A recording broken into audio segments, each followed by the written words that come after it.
Tergantung berapa suhu yang digunakan Hmm. dan tergantung apakah seluruh bagian si rendangnya dan seluruh bagian nasi yang dipanaskan Hmm. itu mencapai suhu yang cukup di atas 70, anggaplah 75 ya, Hmm. karena beda-beda, ada yang 73 derajat, ada yang Iya, 74, anggaplah 75 derajat 75 ya. Celcius selama setidaknya 3 menit.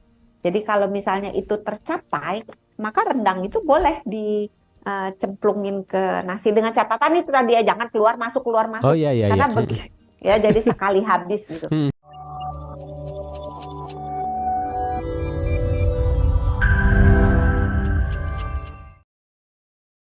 Bagaimana cara mencuci beras yang baik dan juga benar untuk mengurangi resiko arsenik inorganik pada beras merah maupun putih? Apakah perlu direndam terlebih dahulu? Terima kasih, Dok.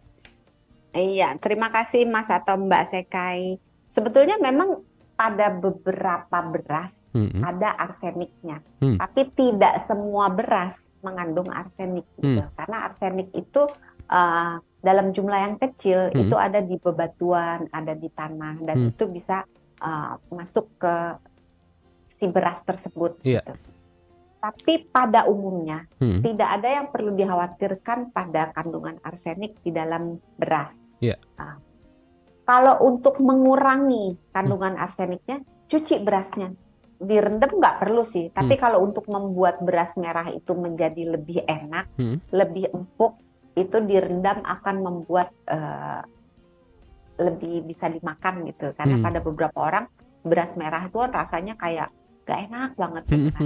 Dengan merendam si beras merah, rasa yang gak enak itu bisa berkurang jauh gitu. Oh, oke.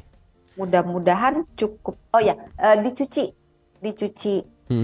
biasa aja gitu dengan air mengalir gitu, dicuci dibilas sampai airnya jernih, itu sudah mengurangi kadar si arseniknya. Mudah-mudahan cukup menjawab untuk Mas atau Mbak Sekai. Betul, kelihatannya masih ada yang perlu dijawab untuk saya nih, Dok. Kadar arsenik nih apa nih, Dok? Arsenik itu loh, jadi mau ngomong kopi. Itu bahan kimia yang ada di dalam tanah, di dalam bebatuan secara alami. Oh, tapi iya. kalau mau beli juga bisa. Kalau Tidak itu jangan menganjurkan dibahas untuk ya. membeli. Ya, tidak menganjurkan untuk membeli gitu. Tapi itu bisa mengganggu kesehatan kita. Mudah-mudahan menjawab nih untuk Mudah-mudahan menjawab. Terima kasih inget Dokter ya? Santi. Udah ingat. Udah inget dong. Tentunya malam hari ini juga sudah ada yang bergabung. Ada Ibu Riani Sutopo. Selamat malam Ibu Riani. Oh, ini menyapa saja ya di malam hari ini. Lalu juga ada Ibu Rita di Tanjung Priuk. Ini punya pertanyaan, katanya apakah jika kita menghangatkan rendang hanya ditaruh di atas nasi yang rice cooker, ini bisa juga keracunan? Juga nasi yang sisa di rice cookernya dicopot dari stop kontaknya, besok pagi baru dicolok lagi untuk dihangatkan. Apakah ini juga bisa bikin keracunan? Iya, terima kasih Ibu Riani Sutopo sapaannya. Terima kasih udah ikut nonton, udah ikut mendengarkan. Terima kasih Ibu Rita di Tanjung Priuk untuk pertanyaannya. Ini menarik karena banyak sekali ibu-ibu yang suka ngangetin numpang di nasi. Iya, betul sekalian ya, Dok. Biar nggak boros listrik Nggak cuma katanya. rendang, kadang segala Semua ya. macam dimasukin ke situ gitu kan. Termasuk anak kos nih, ya kan. Betul. Kalau ngangetin daripada banyak cucian gitu, sekalian aja ya di situ.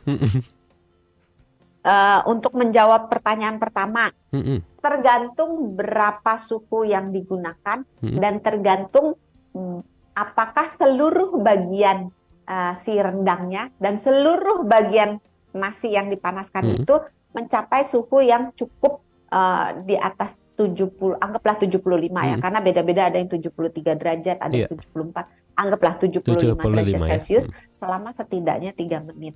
Jadi kalau misalnya itu tercapai, maka rendang itu boleh dicemplungin ke nasi dengan catatan itu tadi ya, jangan keluar masuk Oh iya iya. karena ya jadi sekali habis gitu. Terus untuk jawaban yang kedua, kalau misalnya nasinya udah mateng terus colokan rice cookernya dicabut gitu, terus nasinya dimakannya nanti gitu. Nah, ini resiko keracunan bisa terjadi. Oh, oke. Karena kan si nasi itu dibiarkan dalam suhu ruang dalam jangka waktu yang panjang. Semakin lama segala sesuatu makanan ditaruh di suhu ruang, semakin tinggi kemungkinan terkontaminasi oleh segala macam bakteri dan kuman dan parasit, semakin tinggi kemungkinan si bakteri atau spora atau apapun yang sudah ada di nasi tersebut atau di bahan makanan yang kita taruh itu, dia berkembang biak gitu. Kebayang nggak? Karena kadang-kadang kan kita tidak bisa steril 100% gitu betul. kan. Nah, kalau misalnya ada bakterinya itu ditaruh di kulkas di bawah suhu 4 derajat Celcius, bakterinya itu tertahan, nggak bisa berkembang biak karena dia kedinginan. Iya.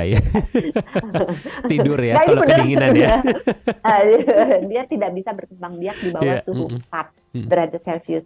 Nah, ketika dia di suhu kamar, dia bisa berkembang biak. Nah, akibatnya tidak disarankan nasi itu dicabut dan dibiarkan di rice cooker. Jadi sebaiknya kalau memang udah mateng, udah dingin, secepat mungkin, kalau bisa kurang dari 2 jam setelah mateng dicabut, itu mungkin ke dalam kulkas. Kalau mau dimakan lagi, diangetin lagi, boleh. Mudah-mudahan cukup menjawab untuk dengan tadi caranya di porsi ya dok ya. Mau sekali makan berapa, jangan dipanasin, masuk kulkas lagi, panasin, masuk kulkas lagi gitu ya.